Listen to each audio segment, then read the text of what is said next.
Mr. Chairman,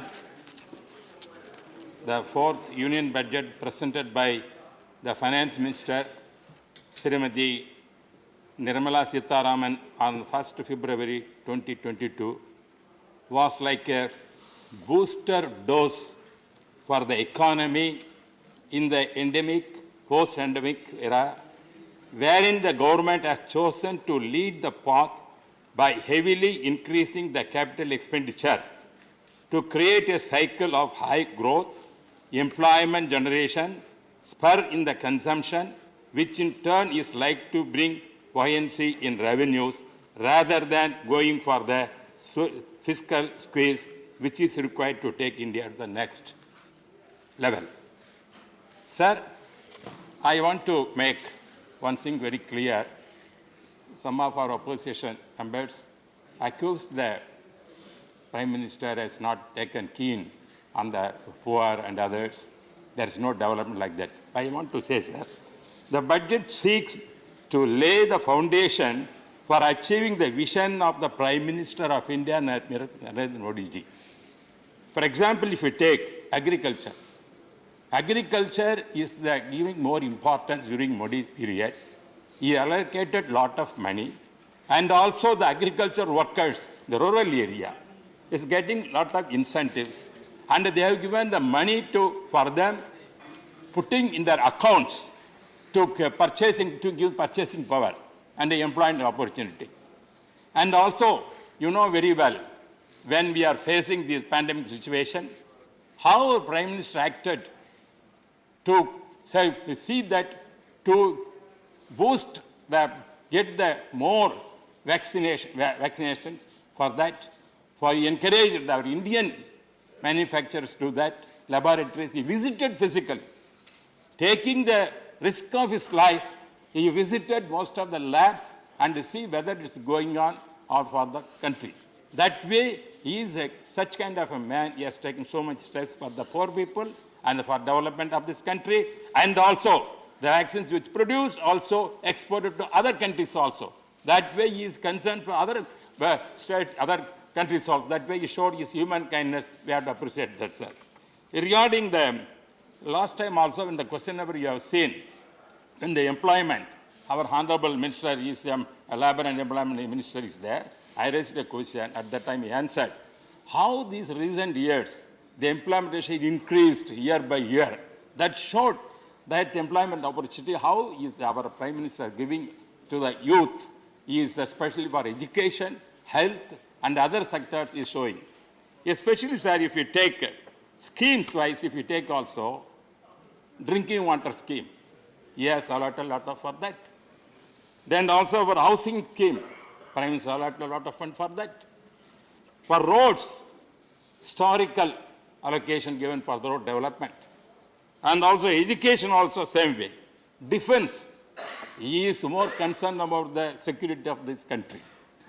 That is why when Prime Minister has taken over this reins of this country, he is concentrating more on the defense sector to see that external threat must not be there, especially from Pakistan or China and other countries. That shows this capacity, how that when he is investing more, employment is also getting, sir. And also, especially MSME sector. MSME sector is given more than 9% of that thing has been increased to give them a lot of employment opportunity. Sir, I want to say some things regarding the Tamil Nadu also. Sir, Edappadi Palaniswamy as a Chief Minister at that time, a lot of welfare schemes for socio-economic schemes. He implemented that based on our Amma, Madam, who has done Jayalalitha ji at that time, same way he has done what MGR also did. But our Elango said this government is not caring about the poor people. Repeatedly go on arguing this government is not bothering about the poor people. There is no socio-economic development interest. Sir, I want to put one question to the honourable members. When they present the budget in Tamil Nadu, what's up the budget that Tamil Nadu implement? They never included what the promises they made in the election festival. For example, every 1,000 rupees will give every family members. Whether implemented or not.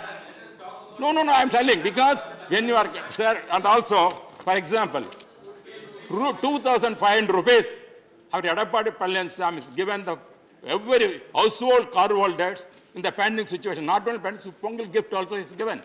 But that has been withdrawn.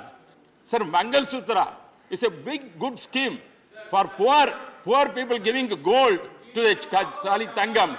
Madam Jalita has brought. It is his time. But it is, it's not your time, it's his time. Let him speak. Because when you said, sir, when you said that there is no, this government is not caring about the poor, whether that government is caring about the poor, I want to ask them.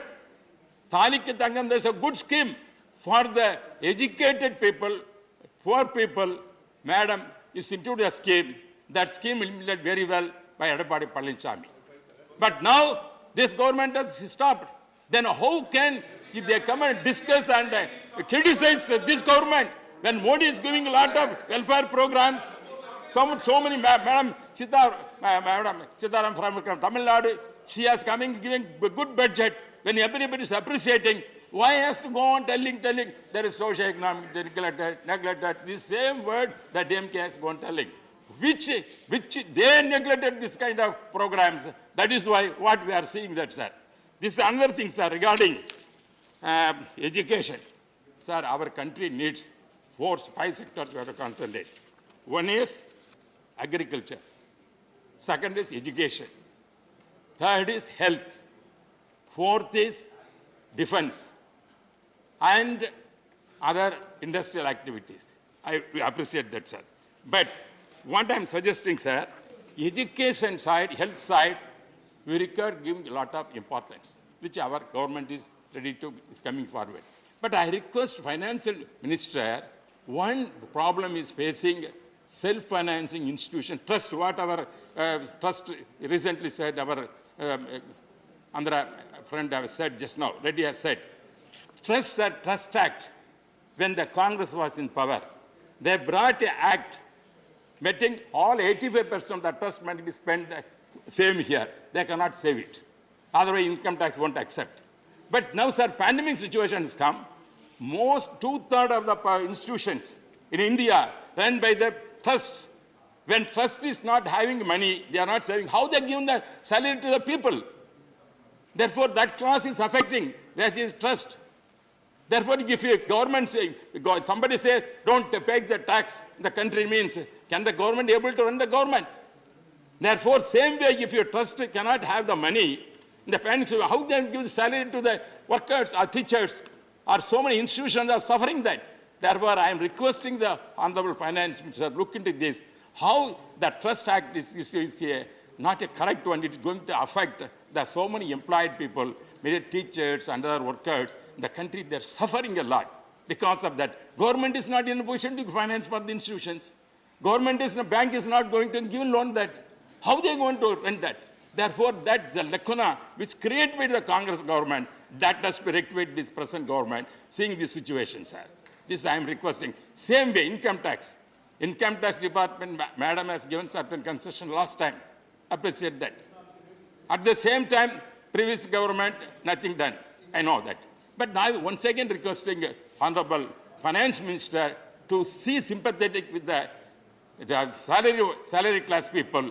When price index is gone increasing, your slab is still you are maintaining that. Therefore, they are not in a position to pay that. Therefore, I humbly request Honorable Finance Minister to look into salary people problem, how you can further give concession. That is my humble request. I pray I may welcome this budget. This is a fine budget. He is a sympathetic, socio-economic based on that. And also, Narendra Modi ji is very concerned about the poor people, and he has brought so many schemes, well-known schemes. I once again appreciate this government, sir. Thank you very much. Thank you. The next speaker is Sukhendu Sagarrai. While participating in this